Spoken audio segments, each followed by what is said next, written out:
Did you know that one mistake could cost millions of lives? In this story, the USA decided the fate of the war in just a few days. If you're interested in the truth about World War II, subscribe and hit the like button. There are many shocking facts ahead. June 4th, 1943, Norfolk Naval Base, Virginia. Imagine the creaking of steel underfoot, the salt-heavy air of the Atlantic clinging to your skin. 14 days at sea have left your legs like wet rope, barely supporting you as you step off the gangplank.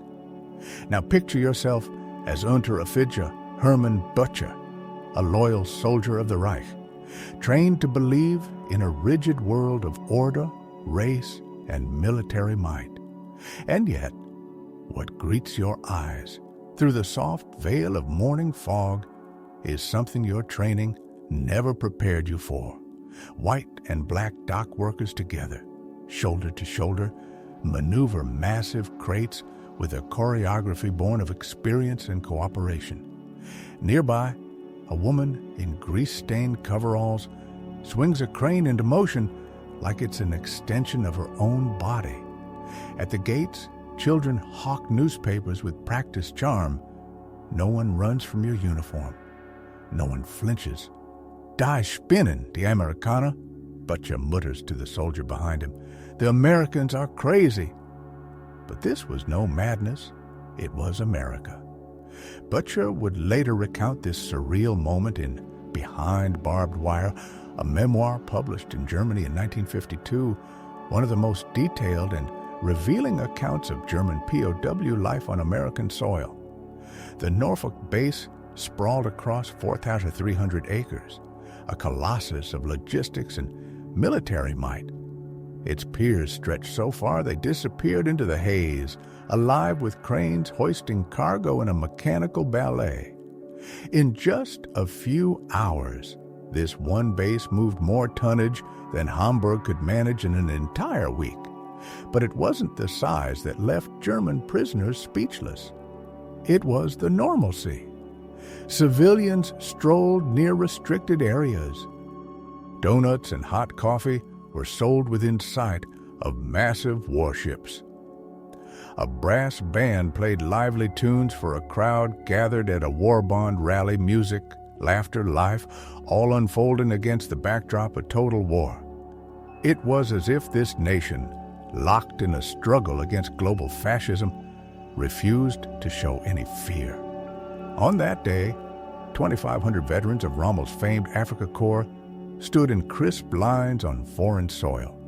They were the first wave of what would swell to over 425,000 German prisoners interned in the United States before the war was over. Yet what these men would come to witness in the following months went far beyond America's vast resources or industrial marvels tales already well told. What shook their foundations, what gnawed at the pillars of everything they'd been taught, was something far more insidious to a soldier's mind. They had entered a society that was at war, yet refused to act like it. A place so confident in its power that it welcomed enemies not with iron fists, but with strange kindness. A culture that defied explanation, carefree yet disciplined, chaotic yet productive, soft in manner, but hard in results. And this, more than any defeat in the desert or bombing raid over Berlin, struck at the very heart of Nazi ideology. The processing of prisoners at Norfolk was where this quiet psychological war began. In his memoir, Butcher describes the first impossibility he encountered, not a weapon, not a machine, but a simple act of protocol. American officers speaking fluent German read aloud the articles of the Geneva Convention, not barking commands, but calmly explaining the rights the prisoners held. They asked about dietary needs. They clarified that these rules would be enforced, not when convenient, but as a matter of principle. To soldiers trained under German doctrine, where the Geneva Convention was a tool of convenience, often ignored, this was baffling. Prisoners, they'd been taught, were tools to be used or burdens to discard. But here, at the heart of America's war machine, they were being treated like human beings. The surprises continued. According to records kept by the International Red Cross that June, Jewish American personnel, including sergeants with unmistakably Jewish names, distributed Red Cross packages to the new arrivals. Not only that, but they politely explained that kosher meals were available to any Jewish prisoners in need of them. Some German soldiers chuckled uneasily. This had to be some cruel joke, some elaborate act of psychological warfare. It wasn't. The American army had actually prepared for the religious dietary requirements of their enemies. Then came the medical inspections, another shock. Wounded prisoners were treated with the same life-saving penicillin, that miraculous drug still rare in German field hospitals, as American soldiers. It was a revelation, bordering on heresy. Swiss Red Cross Inspector Guy Matreau, in his July 1943 report, wrote with clear astonishment, "Medical treatment provided to German POWs equals or exceeds that given to American military personnel." And the care wasn't just generous, it was integrated. At Norfolk, African American medical personnel worked in tandem with white counterparts, a stark contrast to much of the segregated U.S. military. To the Germans, this alone was a profound rupture in the racial order they'd been taught to revere. In time, these men would come to realize they weren't just prisoners behind barbed wire. They were witnesses to a world that shouldn't exist by the standards of their regime, and yet undeniably did. A world where enemies were not broken, but fed. Where war did not demand cruelty, and where power, true power, could afford to be generous. What would you do if the very foundations of your belief system began to crumble not with violence, but with kindness? Picture this. You're a Wehrmacht officer, your uniform still bearing the dust of desert campaigns. You sit down for a routine health screening at Norfolk. A young American technician approaches with a calm, professional manner. He's black. You freeze, not in fear, but in confusion. In Nazi Germany, the mere act of this man touching you, drawing your blood, would have violated racial purity laws punishable by court-martial. Yet here, it was as ordinary as morning roll call. No one else reacted. It was simply military routine. And the shocks kept coming. The first meal should have been simple, forgettable. But how do you forget this? A mess hall filled with American sailors chatting over trays of meat and potatoes. Then, as if it were the most natural thing in the world, German prisoners were led inside to the same mess hall. They ate at opposite ends, yes, but from the same kitchen, in the same building, receiving identical meals. Not a single American sailor flinched.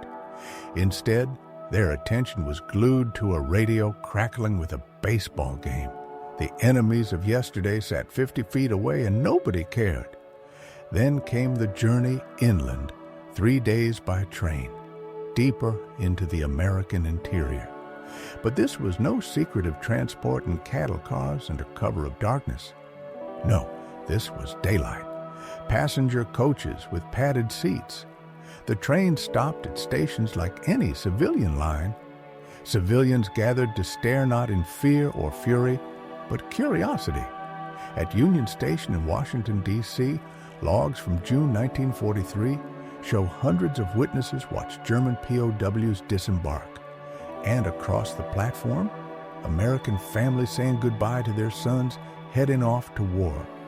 Women kissed their husbands openly. Children clutched flags. Teenagers shared milkshakes under patriotic posters. The same platform shared by the citizens and captured enemies. Only a pane of glass and a few bored guards between them. And still, the Americans did not hide their world. As the trains snaked through Baltimore, prisoners saw the Glenn L. Martin aircraft plant, its name painted proudly in massive letters. Workers' cars packed the lot's ordinary sedans, not military vehicles. B-26 bombers gleamed on the tarmac, lined up like toys waiting to be unwrapped. Nothing was hidden, nothing disguised, no fear of espionage, no camouflage. Why not? Because America wasn't afraid. As the trains rolled through Pennsylvania, night turned the sky a glowing orange blast furnaces burning at full tilt. The prisoners could see the miles of workers' homes surrounding the steel mills and coal plants. Not bleak barracks, but individual houses with lawns, flower gardens, even backyard swings. Electric lights glowed in every window. Radios hummed with jazz and Roosevelt's voice. In Harrisburg, Pennsylvania, as recorded in the Pennsylvania Railroad's own logs, shift change brought a stunning sight. Hundreds of workers wearing leather shoes, wristwatches, carrying lunchboxes, stepped off trains into cars they owned. And one moment, as told in Butcher's memoir, captured the absurdity of it all. A worker tossed a half-eaten apple into a trash bin and casually pulled a fresh one from his lunchbox. The German officers stared in disbelief. Back in Africa, men had fought over rotting peels. What kind of country was this? That question followed them to Camp Hearne, Texas, opened in December 1942, 720 acres just outside the town of Hearne in Robertson County. According to meticulously preserved Army Corps of Engineers plans and War Department files, this camp would house up to 400 to 800 German prisoners. And its design shattered every expectation. No tents, no mud-floored barracks. Instead, wooden buildings with electric lighting, not oil lanterns. Flush toilets, hot water heaters in each structure. Beds with mattresses, sheets, and blankets. Not straw, not filth. The recreation halls were stocked with ping-pong tables, musical instruments, and libraries. In his August 1943 inspection, Swiss delegate Emil Sandstrom wrote, "Conditions at Camp Hearne exceed not only Geneva Convention requirements, but surpass living standards many of these men knew in Germany." Then came another shock. Self-governance. Lieutenant Colonel Cecil Stiles, the camp commander-in, a man who'd studied German in university before the war, welcomed prisoners in their own language. He explained the rules, but he also handed them something they'd never been given, not even in their own army: responsibility. They would elect spokesmen, organize their days, run internal affairs, all within military constraints. At first, the Germans were sure it was a trick, or perhaps American weakness. But it was neither. It was trust. The camp hospital only deepened the sense of disorientation. Each month, it was inspected by the International Red Cross. Its X-ray machines, surgical suites, and dental chairs rivaled the best civilian clinics in Europe. Penicillin, still a miracle drug on the front lines, flowed freely here. In September 1943, a young prisoner named Georg Gardner, who would later become infamous as the last German POW to surrender not until 1985, collapsed with appendicitis. Hours later, he was in surgery cut open by Captain William Calhoun, an American Army surgeon from Dallas, with German POW medics assisting. And just when they thought they'd seen the limits of this strange hospitality, they discovered the camp canteen, a store inside the compound stocked with cigarettes, chocolate, notebooks, musical instruments, even art supplies. The War Department authorized these sales, as recorded in Quartermaster Corps records, with a clear rationale. Morale mattered more than punishment. Let prisoners work. Let them earn scrip. Let them buy small comforts. Fewer escape attempts, less despair, more order. But the result was more than order. It was confusion. It was envy. It was awe.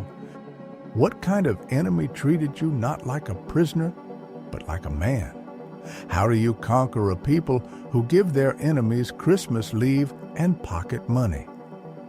By the fall of 1943, the idea that prisoners of war could shop, that they could choose what to buy, that their desires might go beyond survival, began to unravel even the most disciplined military minds among the German ranks. This was not war. It was some surreal inversion of it. And yet, it was real. As September brought the blazing Texas sun, it also brought something else, a labor crisis. The U.S. economy, strained by total war, needed hands. The War Manpower Commission, working with the Provost Marshal General's office, issued a remarkable authorization. German POWs would be employed across Texas in agriculture and civilian industry. They would be paid 80 cents a day in canteen scrip, the same as an American private earned. The details were preserved meticulously. National Archives Record Group 389 holds the story of how enemy soldiers became laborers, not slaves, not serfs, but paid workers with rights. One of the most staggering assignments awaited them at King Ranch near Kingsville, Texas. Try to picture it. 825,000 acres of sweeping plains, pasture, and prairie. That's not just a ranch. That's an empire larger than the entire state of Rhode Island. And in this land of unimaginable scale, German POWs worked alongside Mexican-American vaqueros and black ranch hands. Though deeply segregated socially, this racial integration in labor upended everything Nazi ideology had taught them. The racial hierarchy they once believed immutable was collapsing before their eyes. Their astonishment leaked through even the watchful eyes of military censors. In censored letters, prisoners marveled at the machinery.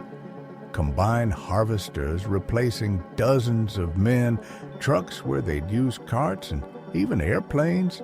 Yes, civilian planes circling overhead to locate stray cattle.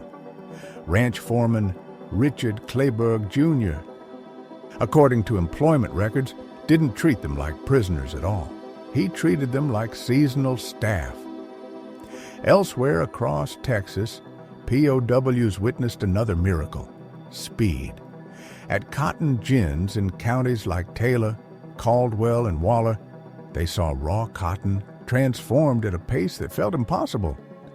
At the Hearne Cotton Oil Mill, where POWs worked from August 1943 to December 1945, a single day's output dwarfed what German mills managed in a month. But what shook them even more was the humanity of it all. Workers took breaks, they sat for lunch. Radios played swing and big band hits while machines hummed in rhythm. Nobody barked orders. Productivity came not from terror or punishment, but from decency. And then came the freedom of speech. German POWs overheard American farmers openly criticize President Roosevelt, mocking, complaining, grumbling about quotas and price controls. At a farm near Bryan, Texas, one farmer even told a Department of Agriculture inspector to go to hell over crop allocations. To a German soldier raised in a regime where an insult to authority could bring death, it was like watching someone insult the gods and remain unstruck by lightning. The FBI, always listening, recorded these conversations. Declassified reports from the 1970s show that German POWs weren't just stunned, they were bewildered. Local newspapers across Texas began to notice too. Papers like the Hearne Democrat, Bryan Daily Eagle, and Temple Daily Telegram published stories about German prisoners working, talking, and perhaps most shocking, blending in. In December 1943, The Hearne Democrat ran a story that stunned readers and prisoners alike. Supervised groups of German POWs went Christmas shopping in town. There, they saw something impossible in their world: American teenagers. Young boys and girls gathered freely at soda fountains, flirting over milkshakes and dancing to jukeboxes, blasting jazz and swing sounds their former leaders had condemned as degenerate Negro music. No SS guards, no youth league uniforms, just freedom. They wore stylish clothes, bright scarves, rolled up sleeves, pinned curls even in wartime. But nothing left a deeper impression than the American women. Women, not as homemakers or background figures, but as drivers of trucks, as business owners, as supervisors of male workers at the cotton oil mill. At Bryan Army Airfield, part of the Women Air Force Service Pilots WASP program, prisoners saw female pilots walking to cockpits, climbing into military aircraft with ease.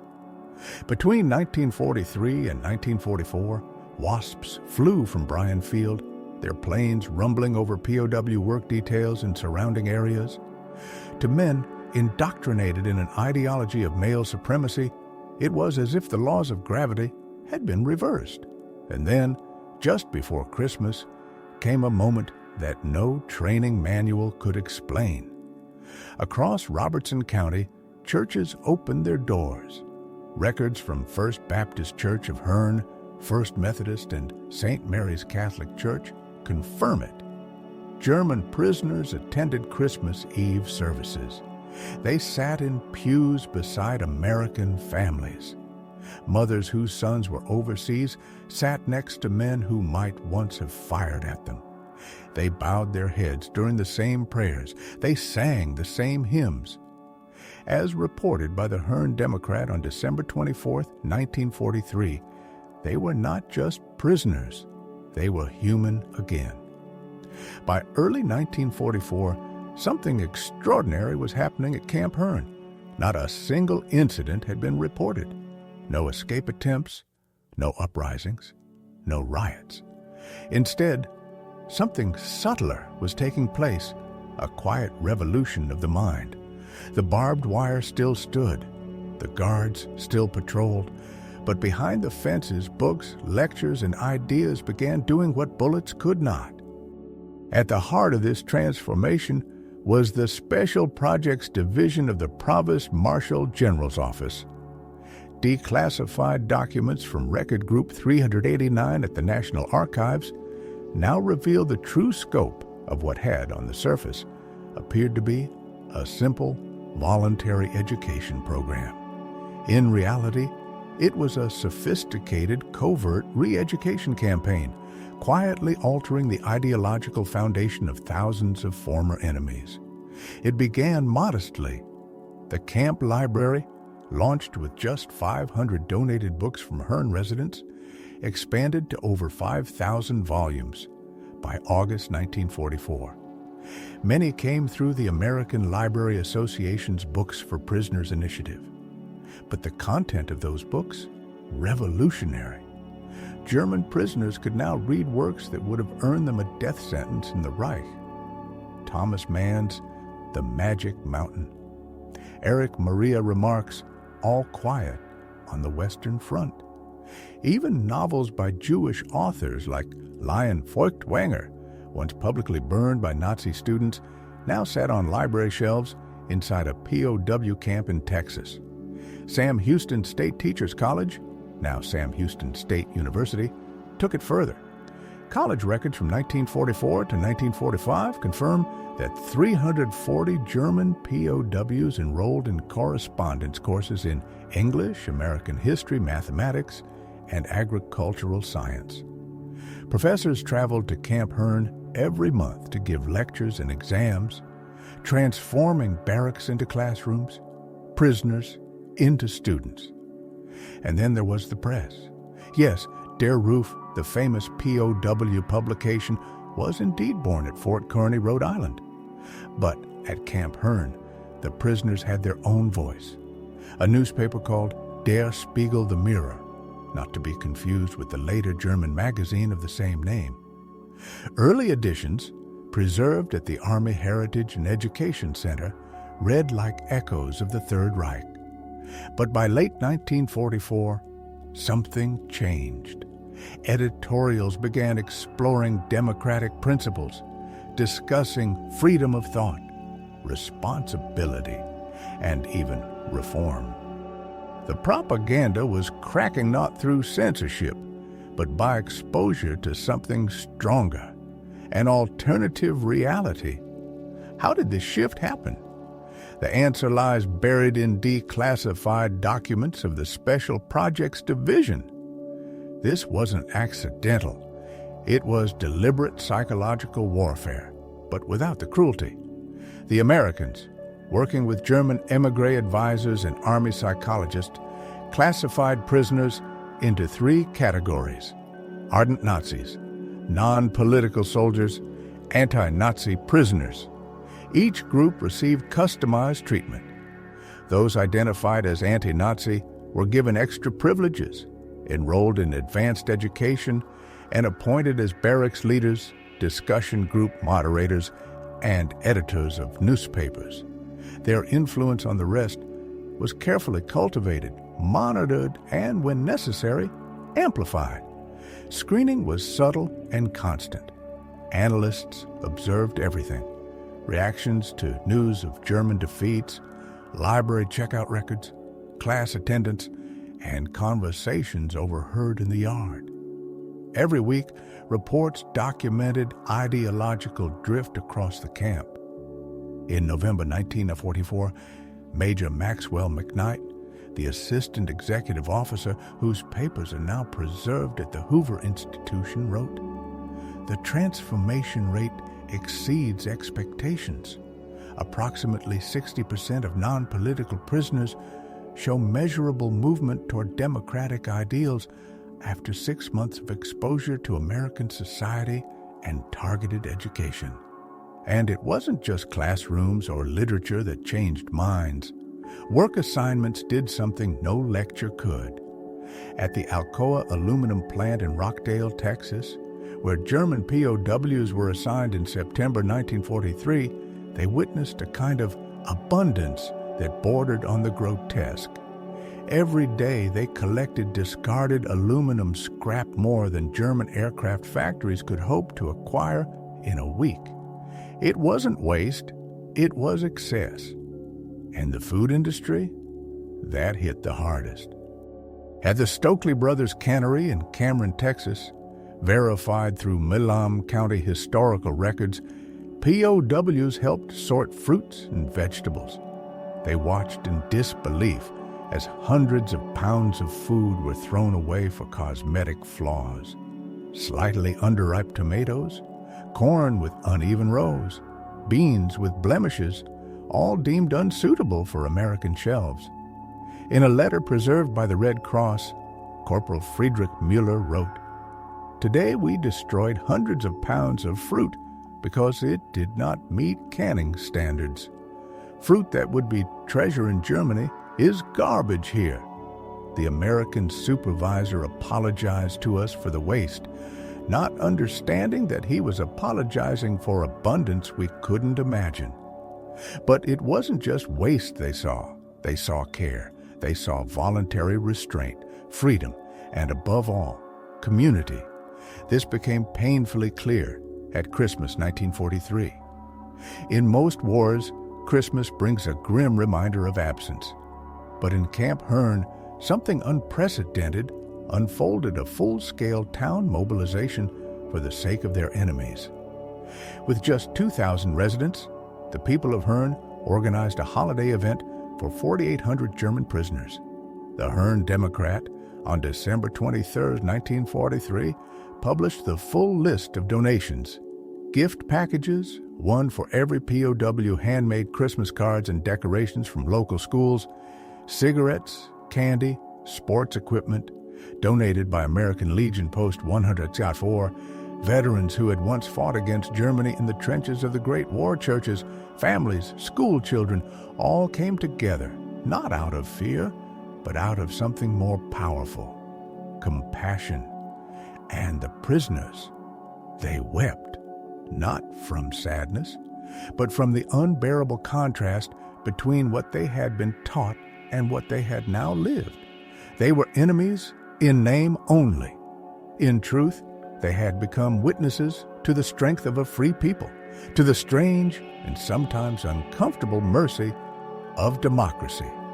Christmas, 1943, Camp Hearne, Texas. Imagine walking into the prison yard expecting cold rations and colder hearts, and instead finding a 30-foot Christmas tree wrapped in glowing electric lights that blaze day and night. This wasn't just decoration, it was a message, a declaration. The Lions Club had provided musical instruments. The Garden Club had strung the fences and walkways with holly, evergreen boughs, and handmade ornaments. The camp tree, photographed for the Hearne Democrat, stood at the center of the compound, lit by electricity that, according to quartermaster records, consumed more power than many entire German villages had access to for all purposes. Even in peacetime Germany, such a display would have been unthinkable. Yet here it was, built for the enemies of the United States. Local churches performed concerts for the prisoners, not in English, in German. The First Methodist Church Choir rehearsed German carols phonetically led by Mrs. Sarah Patterson, a choir director whose own son was fighting in Italy.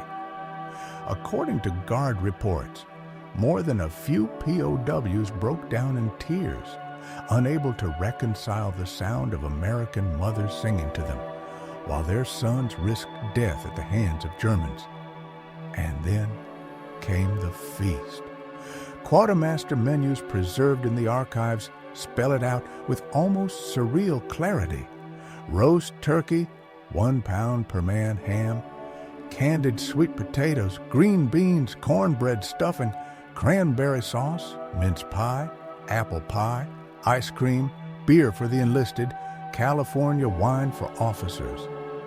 Each prisoner consumed approximately 5,000 calories in a single sitting, while German civilians, when rations were available at all, subsisted on 100 calories a day. How do you process that? And yet, as these prisoners adjusted to the surreal compassion around them, they encountered another layer of American life. Its contradictions. They found themselves, for the first time, taking orders from black soldiers. At Camp Hearne, Negro troops from the 359th Infantry Regiment were periodically assigned guard duty. For men raised in the virulent racial ideologies of Nazi Germany, being commanded by black Americans was inconceivable. Some formally requested transfers, a quiet protest, but their requests were swiftly denied. In a December 1943 report, Lieutenant Colonel Cecil Stiles stated plainly, "German prisoner objections to Negro guards are noted and ignored." But while POWs faced orders from black Americans, they also saw a bitter irony. Those same guards could not enter the restaurants in Hearne where German prisoners could.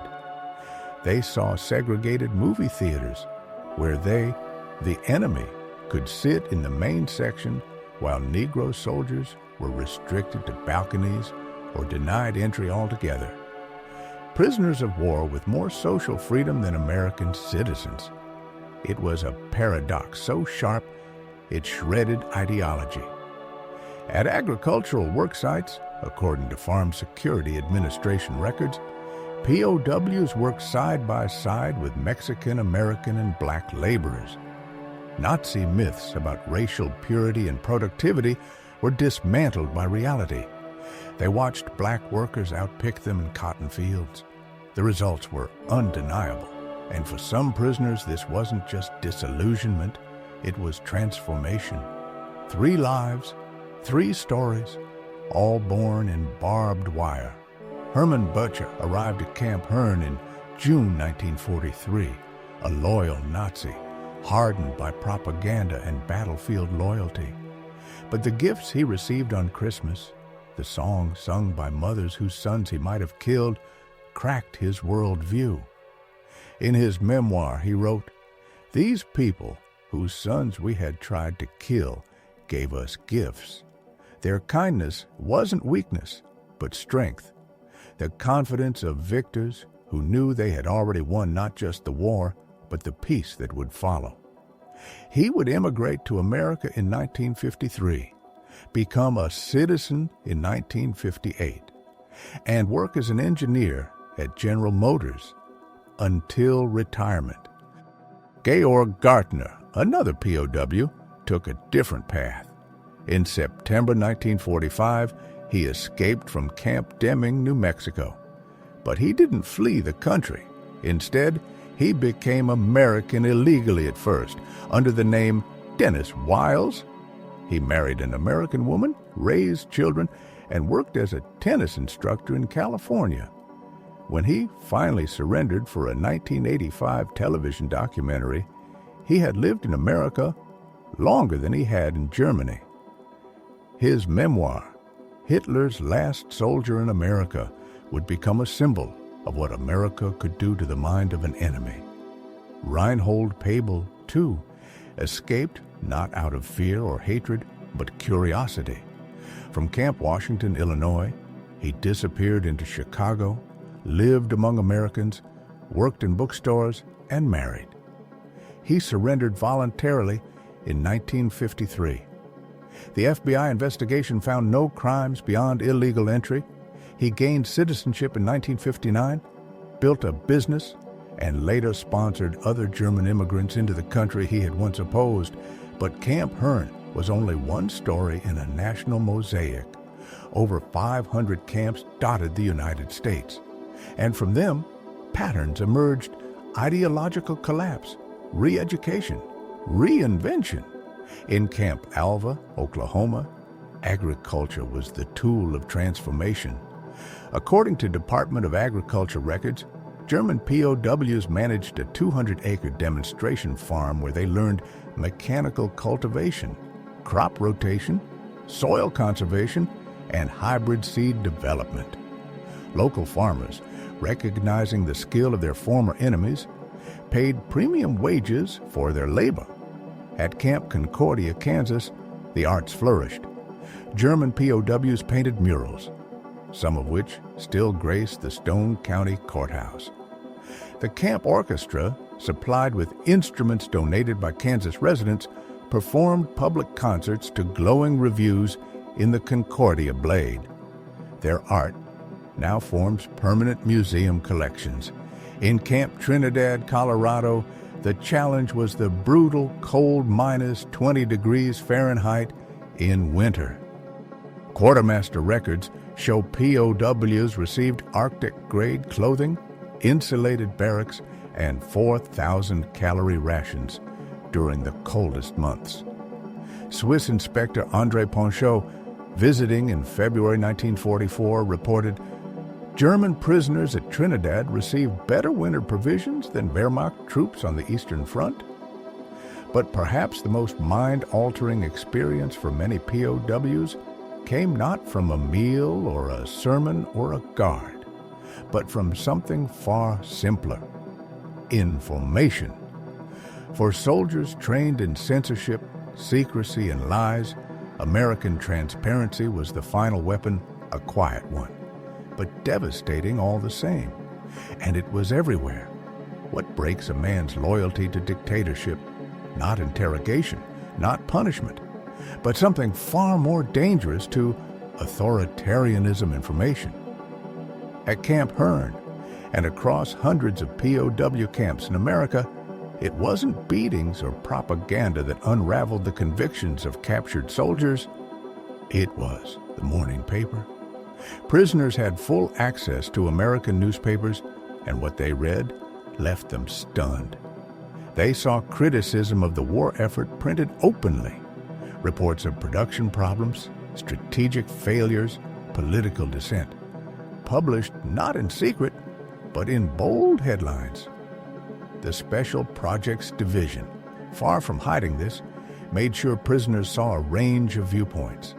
They knew what Nazi ideologues feared most, that exposure to free press would do what no bullet could, collapse the illusion of ideological infallibility. In recreation halls, prisoners listened to radio broadcasts filled with satire, debate, and scrutiny. Bob Hope America's beloved comedian mocked generals and politicians with impunity. Edward R. Murrow, voice steady and sharp, questioned military strategy and public policy over the airwaves. Congressional debates over military appropriations were broadcast to the nation, dissent and all, and German prisoners listened. They watched. They absorbed a system that allowed mockery in wartime, debate in crisis, and dissent without punishment. But nothing stunned them more than the 1944 presidential election. To a German military mind, it looked like democratic suicide. America was still at war. Yet the sitting president, Franklin D. Roosevelt, faced a serious challenge from Thomas Dewey. Republicans criticized Roosevelt's handling of the war. Political cartoons ridiculed the commander-in-chief. Newspapers published opposition views even on the front lines. And still, the American war machine rolled forward undeterred. To prisoners who had lived under one-party rule, this spectacle wasn't weakness. It was incomprehensible strength. Here was a nation fighting total war and still daring to question itself. It was democracy, not in spite of conflict, but proved through it. And the world took note. International Red Cross inspectors, neutral and methodical, verified what the prisoners themselves could hardly believe. Archived in Geneva, the reports consistently rated American POW camps not just above Geneva Convention requirements, but as exemplary. In August 1944, Inspector Guy Matreau wrote, "American camps exceed treaty requirements in all categories. Food rations equal or surpass American military rations. Medical care is equivalent to American military hospitals. Educational and recreational opportunities exceed many American military training facilities." Specific findings from Camp Hearne included caloric intake, 3,300, 3,800 calories per day. Geneva required only 2,000. Living space, 40 square feet per man. Convention required 27. Medical staff, 1 doctor per 500 men, double the requirement. Recreation, organized sports, libraries, formal educational programs. Inspector Emil Sandstrom, who had also visited Canada, Britain, and Australia, wrote, "The Americans treat prisoners not as enemies, but as temporarily displaced persons. The distinction is not just material, it is philosophical." Then came the factories, where ideology had once taught that the German people were the pinnacle of industrial order. America's workshops of war obliterated that illusion. At the Lone Star Steel plant in Dangerfield, Texas, where POWs from Camp Hearne worked between 1944 and 1945, prisoners witnessed production levels that seemed impossible. Monthly steel output at the plant exceeded the annual production of the entire Ruhr Valley before Allied bombing. And it wasn't just machines doing the work, it was people. Company records show that American workers competed for bonuses, proposed efficiency improvements, and painted names of bomber aircraft on the steel beams they forged. Pride, not fear, fueled the system. Production charts were posted like sports scores. Employees wore company pins, bought war bonds with overtime, and walked into work with purpose, not under threat. At rail yards in Texas, the shock continued. At the Missouri-Kansas-Texas Railroad Yard in Smithville, German logistics officers among the POWs saw what they thought was impossible: coordination, without central planning. Trains arrived on schedule. Loading never stopped. Telegraphs and telephones buzzed with updates from across the continent. It wasn't the military running this, it was capitalism, organizing itself for war at a scale authoritarian regimes couldn't fathom. And as Germany collapsed in the spring of 1945, the Americans did not simply prepare to send prisoners home. They prepared them for the future. Occupation planning records reveal a final stage of the POW program, reconstruction of minds before repatriation to a shattered homeland. Not indoctrination, but preparation. Skills, not slogans. Understanding, not obedience. Because by now, many of these prisoners were not simply enemies turned captives. They were witnesses to another world. They had seen a nation that allowed criticism in crisis, a society that questioned authority and still thrived, a culture that fed, clothed, and educated its enemies, a system that outproduced, outorganized, and outlasted totalitarianism without fear. They had seen that freedom, however messy, was stronger than control. And when they returned to the ruins of Germany, they carried something back with them, not just stories, but seeds. Spring 1945. The Reich was collapsing. But in America's POW camps, something entirely different was being built. Not vengeance, not retribution, but a blueprint for democracy. As Allied troops closed in on Hitler's bunker, the War Department quietly launched one of its most ambitious efforts, not only to defeat fascism, but to replace it with something better. While Project Paperclip prepared to extract scientific minds, a broader, less secretive operation was already transforming thousands of German POWs into future civic leaders, engineers, teachers, and administrators of a democratic Germany. This was no improvisation. The effort is thoroughly recorded in Provost Marshal General reports, a massive infrastructure of civil re-education coordinated with the State Department, designed not just to repatriate, but to rebuild.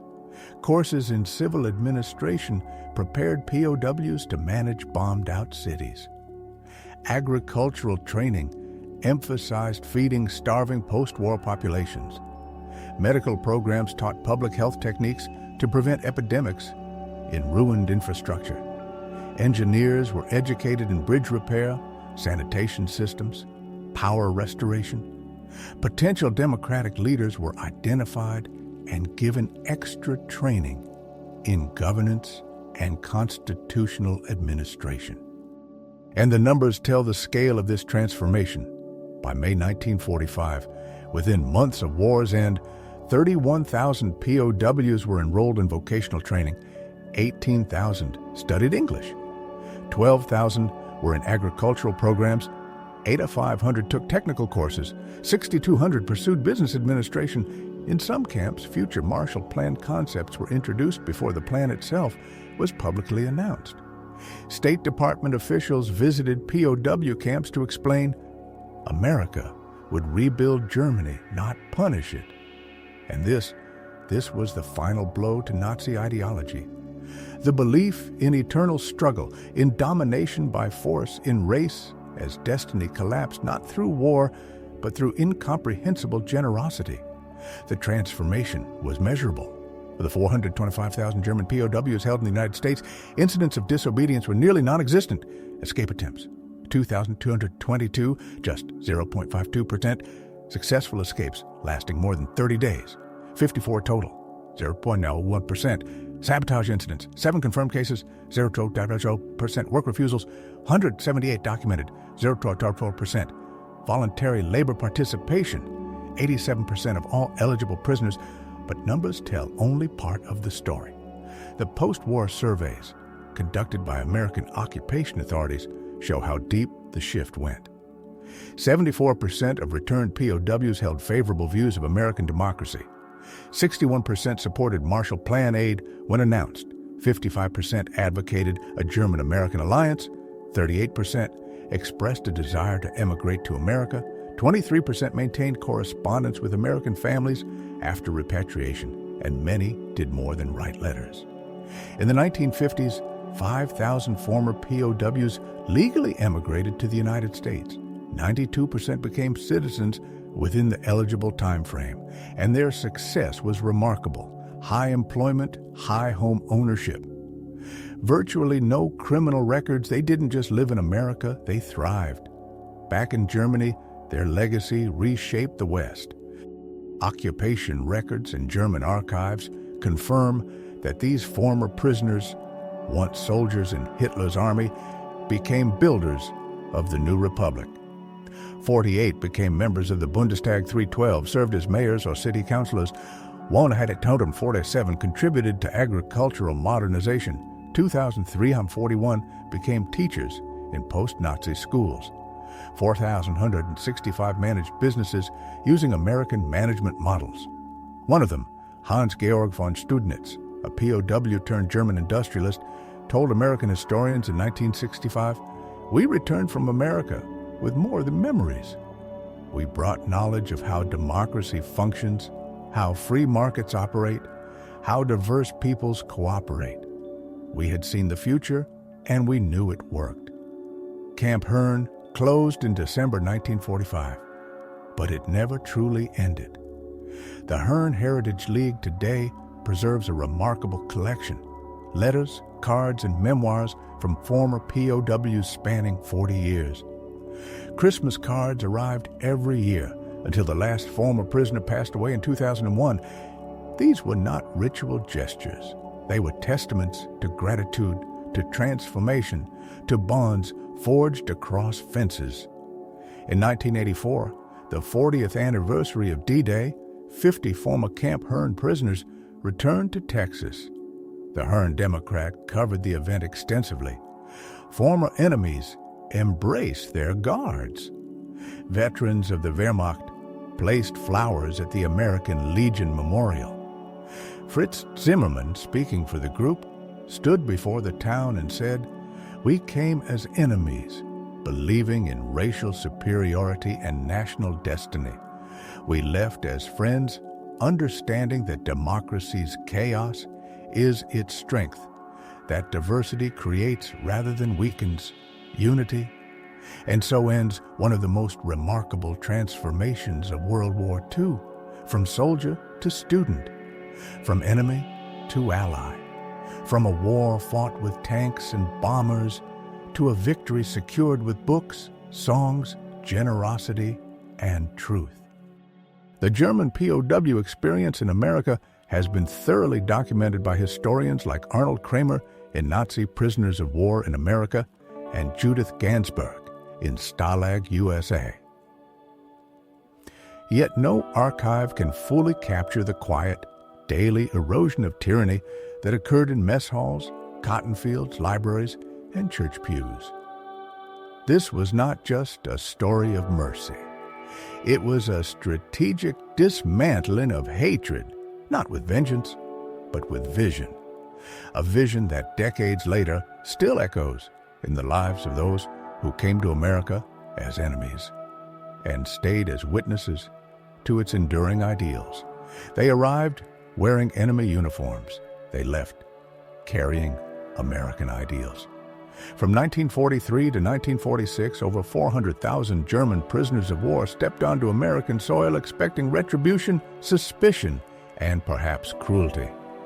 What they encountered instead was something far more dangerous to the totalitarian mind: freedom in action. In the years that followed, scholars would try to capture the scale of this transformation. Works like Antonio Thompson's Men in German Uniform and Ron Robbins' The Barbed Wire College, grounded in exhaustive archival research, interviews, and government documents, confirmed what the prisoners themselves had felt. This was not indoctrination, it was exposure.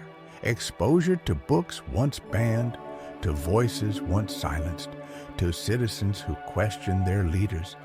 and to a nation that fed, clothed, and even celebrated its enemies, not because it was weak, but because it was strong enough not to fear mercy. They had come from a world where power meant control, where order required fear, where uniformity was mistaken for unity. And then they saw something unimaginable, a democracy functioning in chaos, a press criticizing the war effort and still allowed to print, a president mocked in cartoons and still re-elected, black soldiers giving orders, women running businesses, church choirs singing German hymns to enemy soldiers, teenagers dancing to degenerate jazz music in unsegregated soda shops. Each moment chipped away at the ideological walls they had brought with them. Each kindness subverted the narrative they had believed. Each puzzling generosity planted seeds of doubt. They came expecting to find a fractured, decadent society proof that democracy was decadent and doomed. Instead, they found a country so confident in itself that it could afford to be kind, even to those who had tried to destroy it. It was not propaganda that changed them, it was reality. They didn't just observe American values, they lived them. They didn't just witness democracy, they participated in it. They saw that power didn't always roar, it sometimes served. They saw that unity didn't require conformity. They saw that strength didn't come from silence but from argument, diversity, contradiction, and hope. What stunned them was ordinary to Americans. What felt revolutionary to a soldier of the Third Reich was, to a citizen of Texas, just Tuesday. And in that ordinariness lay the most radical message of all: you don't have to be ruled by fear. America's greatest battlefield victory in World War II may not have been won in Europe or the Pacific, but behind the fences of its own prison camps. It wasn't tanks or aircraft that transformed Germany after the war. It was the sight of children waving to prisoners from train platforms. It was Christmas cards from former enemies. It was a choir led by a soldier's mother singing to men who once marched under swastikas. These simple acts did what combat could not. They converted adversaries into allies and skeptics into believers. The statistical precision of the transformation is astounding. 87% volunteered for labor. Over 31,000 completed vocational education. Thousands returned to Germany and rebuilt it with American methods. 5,000 chose to become Americans themselves. Former POWs became mayors, teachers, business leaders, parliamentarians. Their children became citizens of a new Germany, one built not on conquest, but cooperation. As Hans-Georg von Studnitz would later say, "We returned from America with more than memories. We had seen the future, and we knew it worked." In 1984, at the 40th anniversary of D-Day, 50 former Camp Hearne prisoners returned to Texas not as captives, but as guests. They embraced the guards who once watched them. They laid flowers at American graves. They stood where they once stood as enemies and now stood as brothers in peace. And Fritz Zimmermann, one of them, found the words to capture what had taken decades to fully understand. We came as enemies, believing in racial superiority and national destiny. We left as friends understanding that democracy's chaos is its strength, that diversity creates rather than weakens unity. This is the legacy of the German POW experience in America. Not one of captivity, but of awakening. Not of humiliation, but of enlightenment. Not of propaganda, but of reality. The uniforms they wore came off at war's end, but what remained was a memory etched, not in orders, but in small human moments. Moments that changed lives. Moments that helped rebuild a continent. Moments that proved, once and for all, that the most powerful weapon of democracy is simply being seen.